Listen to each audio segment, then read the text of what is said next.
직장인 투자자 여러분, 경매 입찰하러 직접 법원까지 찾아가고 또 폐찰 당하는 상황에서 소중한 내 연차까지 써야 한다면 너무 아깝지 않으신가요? 그래서 오늘은 집에서 컴퓨터로 편하게 입찰할 수 있는 공매를 소개해 드리려고 합니다. 본격적으로 수익 나는 공매 물건을 소개해 드리기 전에 먼저 경매와 공매의 핵심 차이부터 짚어볼까요? 경매와 공매의 차이는 크게 세 가지로 나눠 볼 수가 있습니다. 첫 번째로는 집행 주체와 입찰 방식인데요. 우선 경매는 법원이 주관을 하고 민사집행법에 따라서 모든 절차가 진행됩니다. 입찰자가 직접 법원에 방문해서 입찰해야 하죠. 반면 공매는 공공기관인 한국자산관리공사나 신탁사가 주관을 합니다. 온비드라는 온라인 사이트에서 입찰이 이루어지고요.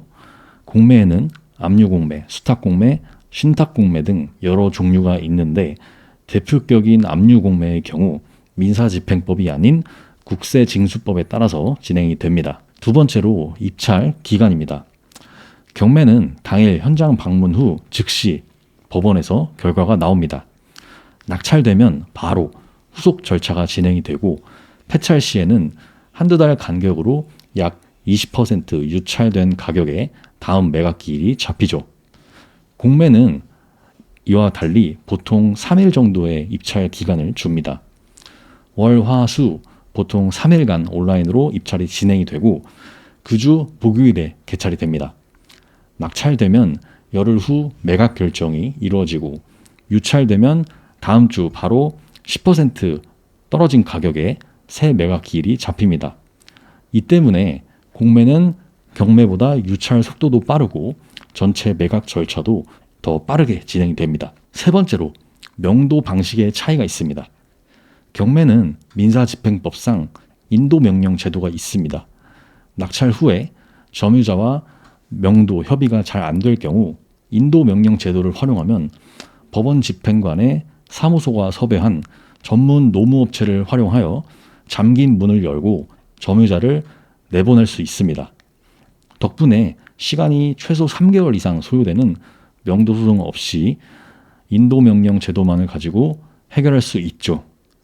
반면 공매에는 이러한 인도명령 제도가 없습니다.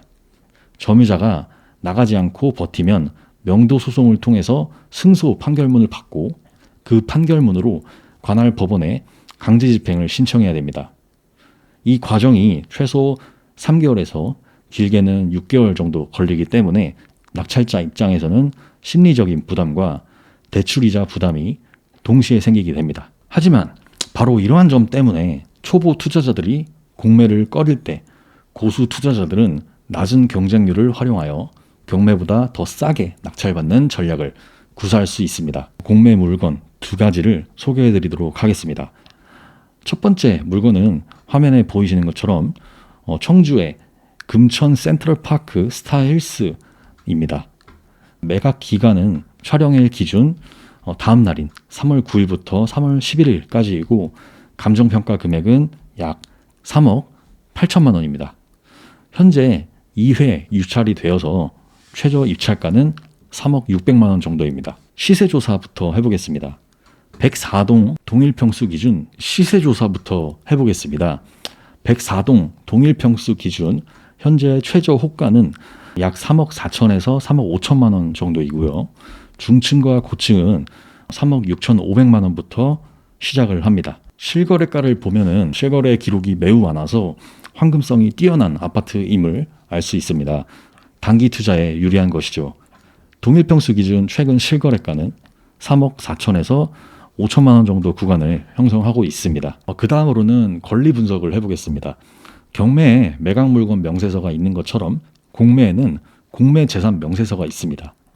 보이시는 화면에서 입찰 정보, 그 다음에 여기 보시면 공매 재산 명세를 클릭할 수 있습니다. 명세서를 보면 점유 현황에 거주자, 명세서를 보면 점유 현황에 거주자 박선희 씨가 2021년 4월 19일에 전입을 한 것을 확인할 수가 있고요. 세부적인 것은 등기부 등본을 봐야겠지만 여기서 압류재산 정보를 봤을 때 한국 동일한 날짜인 2021년 4월 19일에 약 2억 2,800만 원 상당의 근저당권이 잡힌 것으로 보아서 박선희 씨가 주인임을 알 수가 있습니다.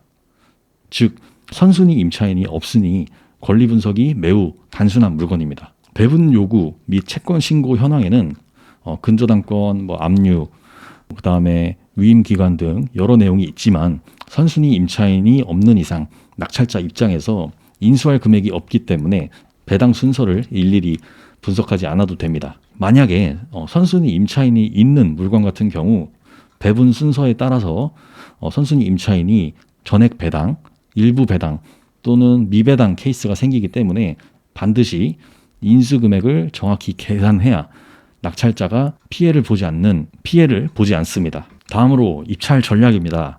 실거주 목적이라면 이번 회차에 약 3억 1천만 원 내외로 입찰하는 것을 추천드립니다. 시세 3억 5천만 원 대비 약 4천만 원의 차이를 두고 저렴하게 내 보금자리를 마련할 수 있으니까요. 투자 목적이라면 조금 더 공격적으로 한 회차 더 유찰되기를 기다리는 것도 전략입니다. 3월 16일에서 18일 기간에 최저 입찰가 2억 6,800만 원으로 투자를 해볼 수 있습니다. 입찰을 시도해볼 수 있습니다. 최저 입찰가 2억 6,800만 원인 시점에 약 2억 9천만 원 정도 선에서 입찰을 시도해볼 수 있습니다.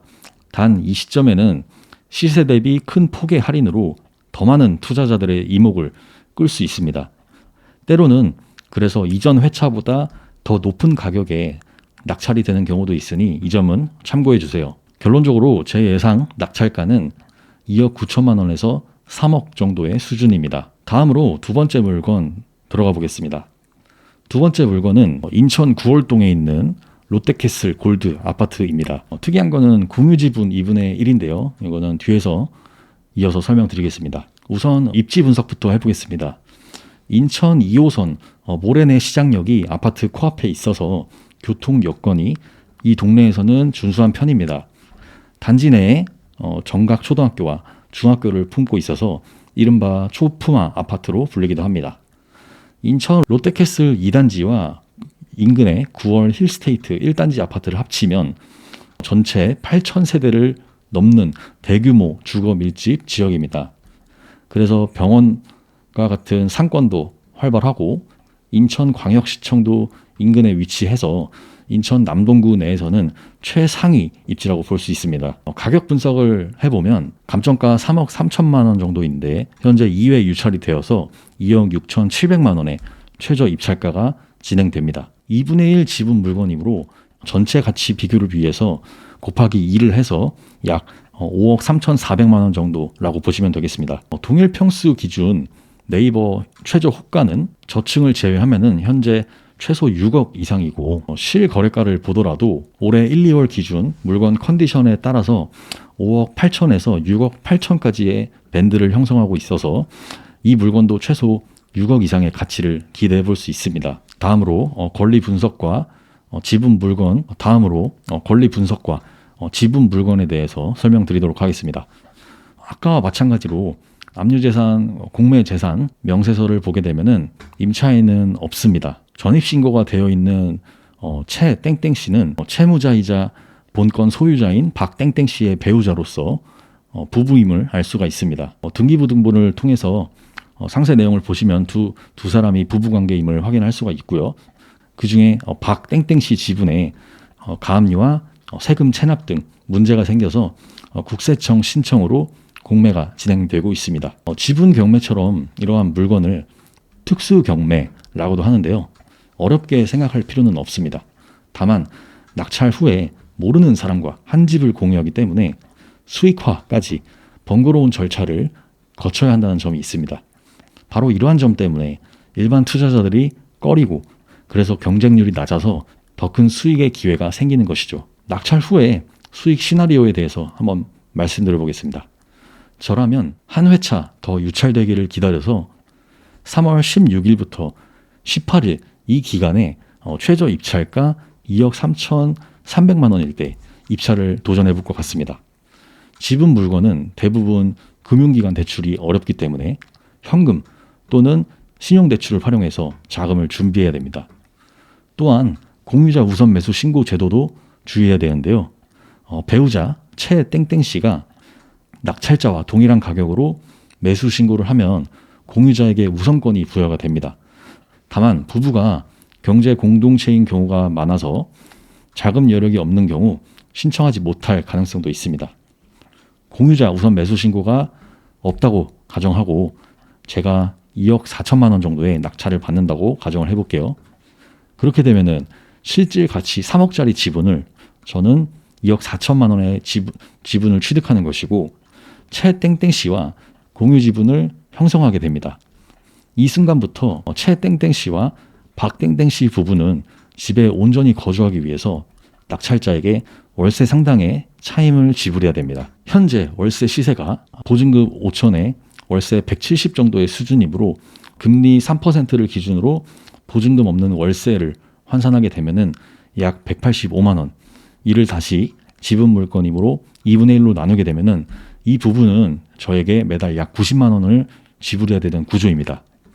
만약 월세 지급을 거절한다면 부당이득 반환 청구 소송을 통해서 월세 상당의 부당이득과 지연이자를 청구할 수 있고 해당 부동산의 가압류도 설정할 수 있습니다. 사실관계가 명확하기 때문에 낙찰자 승소는 시간 문제이고 승소 이후에는 판결문으로 압류 및 경매 신청이 가능합니다. 그렇게 나머지 2분의 1 지분이 다시 경매에 나오게 되면은 낙찰자인 제가 다시 입찰해서 비로소 100%의 소유권을 확보할 수 있겠죠. 물론 이 절차가 시간도 걸리고 공유자와의 감정 소모도 있으니 가능하면은 협의를 통해서 절충점을 찾는 게 좋겠죠. 마지막으로 향후 수익 시나리오를 한번 정리해 보겠습니다. 플랜 A로 내 지분을 직접 매각하는 것입니다. 현재 배우자인 최 땡땡씨의 권리 관계가 깨끗한 지금 내 2분의 1 지분을 최 땡땡씨에게 바로 매각하는 방법입니다. 지분 시세 약 3억 기준 절충해서 약 2억 8천에 매각한다고 하면 최 땡땡씨는 단독 소유자가 되어서 대출도 가능합니다. 결과적으로 잔금 납부 후에 한 달도 안 되는 기간 만에 2억 4천만 원을 투자해서 4천만 원을 수익화했습니다. 따라서 투자 기간을 한 달로 보더라도 월 수익률 약 17%, 연으로 환산하면은 무려 204%의 수익입니다. 두 번째 시나리오 B, 전체 물건을 일반 매매하는 것입니다. 양 당사자가 협의를 해서 2분의 1 지분씩을 합쳐서 100%의 지분을 시장에 매물로 내놓는 것입니다.